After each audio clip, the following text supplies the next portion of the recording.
Hello everyone, welcome to my channel. Right, for most of human history, there has been a clear boundary. We could study life, we could manipulate life, we could even edit life, but we could not create it. That boundary is now dissolving. So today, in laboratories around the world, scientists are no longer just reading the code of life, they are writing entirely new ones, not evolutionarily inherited, not naturally occurring, but synthetically designed life forms. The question is no longer, can we understand life? The question is, can we design it from first principles? Right.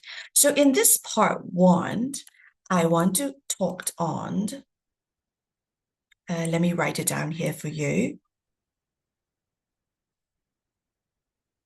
Oh, sorry. Um, it's from biology to engineering. So that is part one. So number one, from biology to engineering. So biology is undergoing a transformation. It is shifting from a descriptive science to a design science. So this shift is powered by synthetic biology, which is an interdisciplinary field combining, I'm going to write it down, the interdisciplinary field for you. Since you're learning here, I just want you to know in detail. So here, genetic engineering, systems biology, computational design, chemical engineering. Its core, it's a radical idea. And cells are not just living entities, they are programmable systems. So much like software runs on hardware, genetic circuits run with biological cells. Now, in this part two, I want to focus on what does it mean to create life?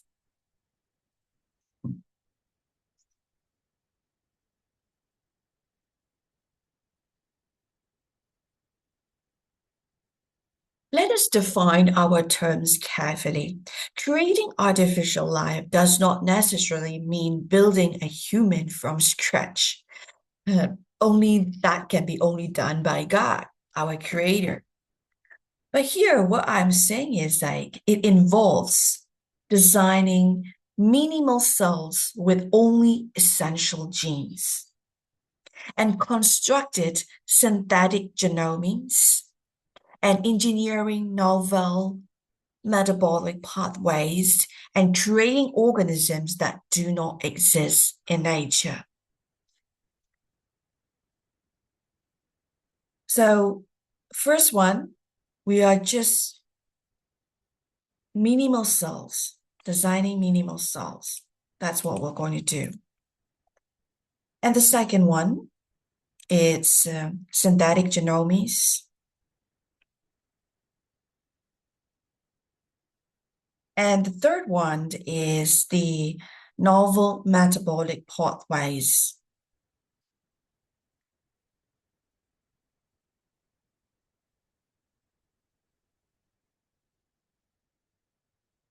And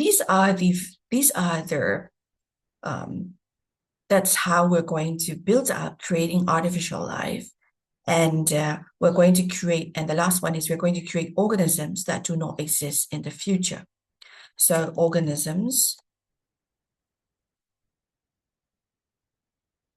that do not, that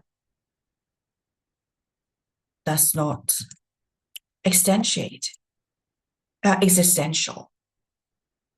Existential, existential. Right. So that's what we are in part two.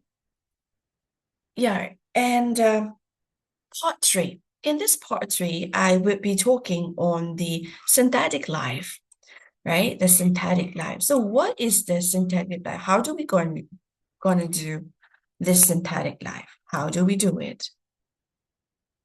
So in a way, this is the architecture of synthetic life.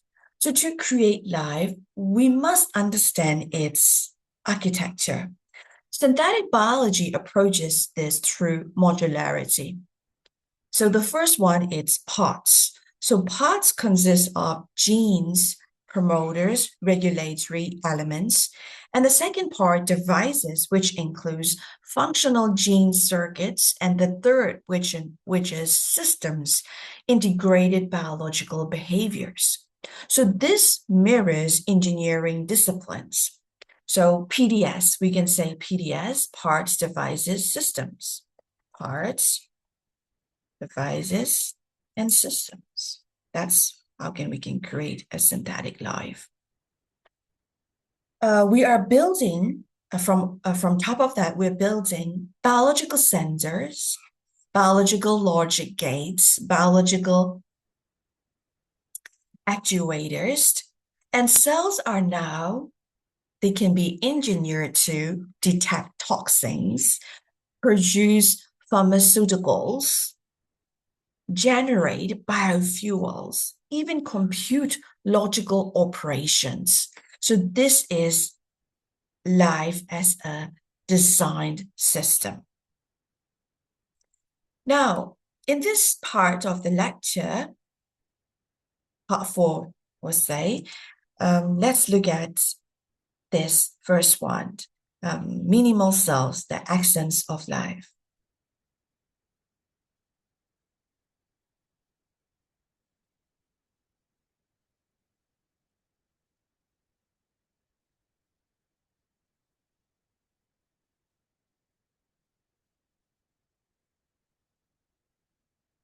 Right. So under this minimal cells, the essence of life, one of the most profound questions in science is, what is the minimum requirement for life? Wow, this is, I would say, impactful question. And like when you get into, you're planning to attend a university, and they would say, what is the minimum requirement for that particular university entry? The same thing, what is the minimum requirement for life? So I'm going to write it down here.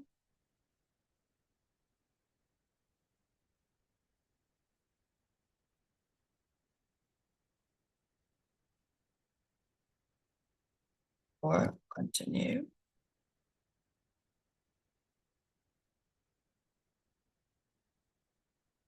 Synthetic biologists attempt to answer this by creating minimal cells.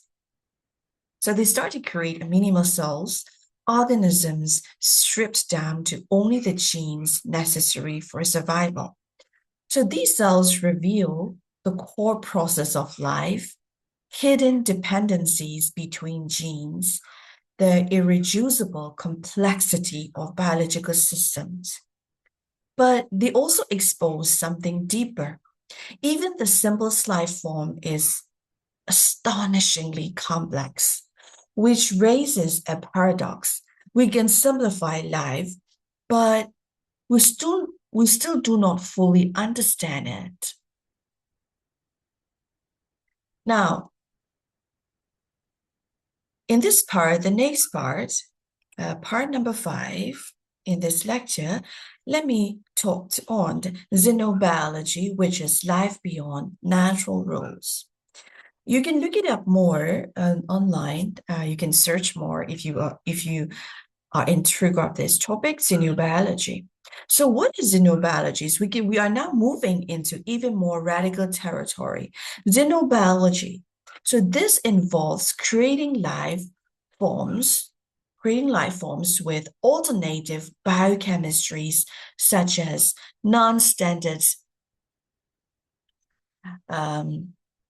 amino acids, expanded genetic alphabets beyond A, T, C, G, and synthetic nucleic acids, which is X and A. Perhaps you might not have heard this before, so I'm going to write it down, that part for you. So the rest you're fine, I think. Synthetic nucleic acids. And these organisms cannot interbreed with natural life, operate under different biochemical rules, expand the definition of what life can be. This is not just engineering life, it is expanding the space of possible life. So now in this section, since I'm talking about creating a new life, right? So why do we need to create artificial life? Well, I'm going to cover 4 topics under the reasons for creating artificial life. And I'm sure these motivations are both practical and profound. And the first one is medicine. Programmable bacteria that target tumors, synthetic microbes producing drugs inside the body. And the second one is environment, organisms that degrade plastic, carbon capturing synthetic life. And number 3 is industry, which is biomanufacturing of materials, fuels, chemicals, etc. And number 4 is space exploration. Life forms engineered for survival on Mars or extreme environments. Synthetic life becomes a tool of planetary engineering. So synthetic life becomes a tool of planetary engineering.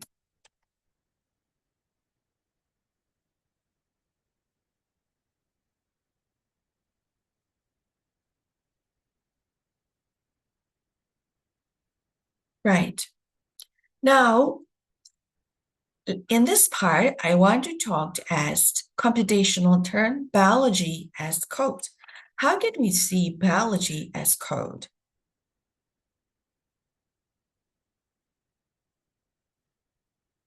Synthetic biology is increasingly driven by computation. We now design biological systems using machine learning, right? Predictive modeling and predictive analysis. For those who wants to know in a fun, entertainment way of what is predictive analysis, you could also watch this movie. Perhaps it's a series, a movie series called God Friended Me on Facebook. When you watch through the series, and this mainly talks about predictive analysis. Anyway, so I was saying design biological systems using machine learning, predictive modeling, predictive analysis, automated DNA synthesis. And this leads to a powerful analogy. And DNA is code, cells are hardware, and evolution is debugging. But unlike software, biological systems are stochastic. And stochastic, biological systems are. I want to write this word down for you in case you missed it. Stochastic. Evolve and predictably interact with complex environments. And this makes synthetic biology both powerful and deeply uncertain. Now, in this part, I want to talk on the ethical abyss. This is like a deep questions that we're going to answer. Yeah. If we can create life, do we own it? Are we responsible for its evolution? What happens if synthetic organisms escape into ecosystems? Should there be limits on what kinds of life we create? A more profound question that I want to ask is that what is the moral status of artificial life? How do we define it? Is it a machine? Is it a tool or a new form of existence? And synthetic biology forces us into a domain where science becomes philosophy. Now, in this part 9, so part 8 was just about ethical abyss. So 8 was ethical base. And part 9 is about the existential shift.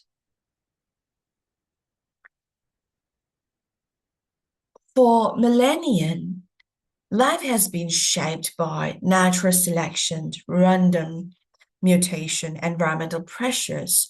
Now there is a new force which has arisen: intentional design. We are transitioning from evolution to engineering, from life as an accident or life as a decision. Well, this is from the scientific point of view, life is an accident, but in God's point of view, we are never accidents. He created purposefully with intention. And now when we are creating artificial life, this would become the one of the most significant transitions in the history of Earth. Now, in this part 10, the last part of my lecture, now let us step back and ponder for a moment. We're now capable of editing genomes, programming cells, creating synthetic organisms, expanding the definition of life. So we must ask, are we still discovering life, or are we becoming are we becoming creating artificial life? So if we are going to create the artificial life, what principles would guide us, and what limits constrains us, and what responsibilities define us?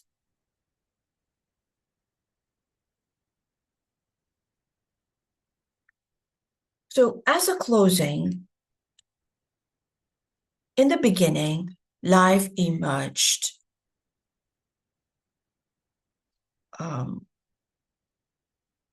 without the intention of creating the artificial life, which was unplanned, extraordinary. Now, for the first time in history, life may emerge by design, and not through evolution, but through us. The question is no longer what we can create life, and we are already beginning to do so. The question is what kind of life we will choose to create, and perhaps more importantly, what kind of creators will we become? So this is something that I want you to perhaps think further more. Okay, so this will be the end of my lecture for today's class, and have a blessed night, and remember, God loves you so much and He cares for you.